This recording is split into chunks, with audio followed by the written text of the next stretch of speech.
All right, awesome. Kelley, thank you so much for taking the time while your press is running on a 100-minute press cycle. You're amazing. No, you are. No, no. So I won't take too much of your time. Okay. Oh, what a beautiful day in the It world. is gorgeous. I'm really happy for this year. I love these blue skies, and we're also getting some rain this weekend, which actually I'm quite happy about. It's Oh, probably our first significant rain since May, and it's going to wash all that dust off the grapes. And I'm going to have a great week next week picking the old vine Pinot Noirs and such. So, oh, that's amazing. yeah. Sounds like a little turnaround. Well, different type of season than you were dealing with last year. Right. The segue being, there it is. I have The it here. Willamette Blanc. So So, one, so pretty. yeah. I was wondering if you Thank could tell you. us the story.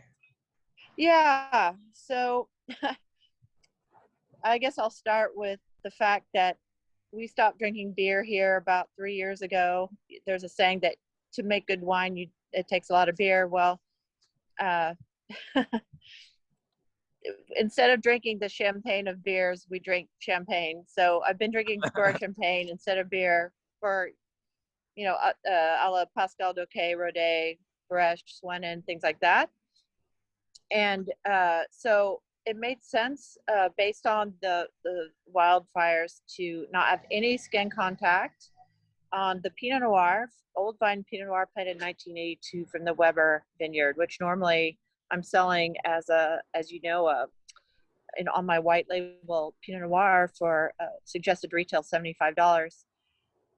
I couldn't have any skin contact so that I could keep all the the goodness of the fruit. So I pressed all of that Weber Pinot with Stephanie Sprinkle in 5 days because it was so much, and my press isn't made for that much at once. So the vineyard manager, who's a dear friend, delivered just a few tons each day for 5 days, and we gently pressed the Weber Pinot, and that is 70% of the wine that you have in your glass is old vine Weber Pinot Blanc de Noir. And then I have three very beautiful single vineyard Chardonnays that also went into this wine. So this wine is also 30% Chardonnay from what otherwise would be, very high-end Chardonnay on my white label single vineyard designate. So basically, this is pretty much a still wine. That If is. it were to have some bubbles, a little dosage, it would be very much in the style of a um, champagne, well, sparkling wine if it's Oregon. And we spent a lot of time with this one. It, you know, I just, you can see on my webpage that this is what I describe as a solid white wine, a table wine. It's a farmhouse wine. Uh, I definitely drank a lot more of this one than any of my other ones this year. So it's just really delicious at a price point that's pretty sick. So Oh, oh, pretty. I mean, just to get these vineyards in thank your you. glass for this kind of price is really amazing stuff. Thank I you. have to ask, so like as this was all coming to fruition, did you make all these decisions on the fly, or did you sort of have a plan? What was the timeline of like, oh, there are fires, we might have to do things a little differently? We've had some high altitude smoke, of course, from fires in the Cascades and things like that, on and off, like 2017. Uh, so really, we had no experience with anything like this here, and no one was really prepared to even know what to do. There's not much you can do, Cody. so so this is the thing.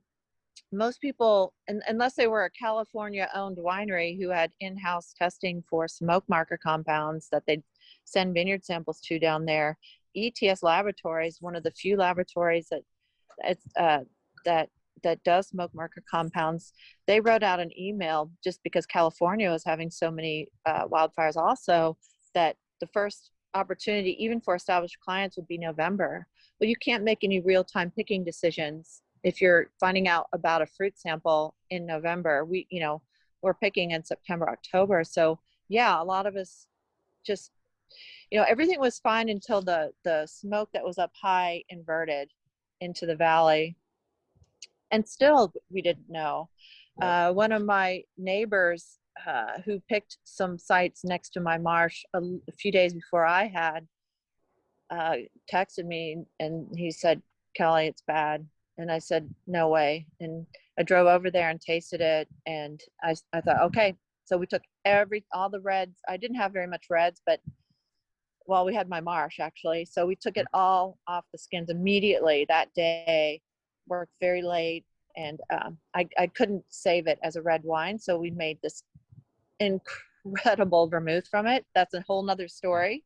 But and so that's why I didn't produce any red wine. And at that point, I still had all my Weber and my Chardonnay. And I said, I'm just going to not have any skin contact and I'm going to save this vineyard. And I also tested all my wines for smoke markers with ETS, that laboratory I told you about, because I've been a long time client with them. And I didn't release any wines that had any detectable smoke marker compounds. That was a decision I made.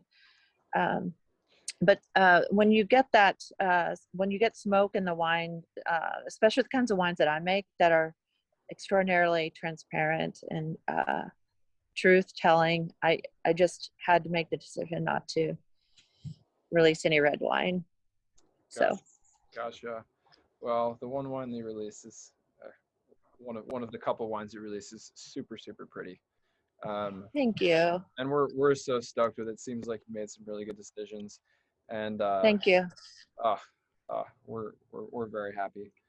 Thank you. Yeah, so stoked, and it's so pretty in the glass too. It shows just a little bit the of color. Yeah. You call so it rose gold. I pressed it right away, but still a little bit of the Pinot Noir color came through and gave it a slightly peach tone. But I'm good with that. I like that color. So. And how do you use it at home at the table? Is there something that you especially like to pair it with? That wine goes with everything. I know.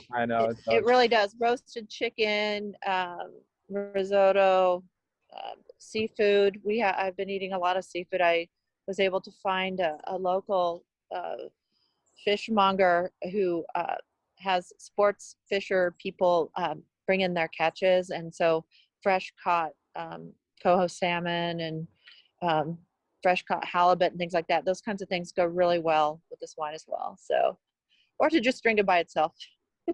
Flawless. Yeah, it's delicious right now. Thank you. I didn't have time to chill a bottle, and it's still delicious. Oh, I feel like I'm drinking Kelley Fox. I also feel like I'm drinking white Burgundy and rosé, a few things all at the same time, and it makes me very happy. So, thank you. I really appreciate you, and I can't wait to see you again one of these days when it's safe, and listen to, Tribe Called Quest up in that house while we do a tasting of some kind or another with your beautiful people. So you have to come draw something on our door. It's been a while. I know. I don't know what I'm going to do this time, but I have some ideas. It's not going to be good. It's not going to be nice, but We're ready.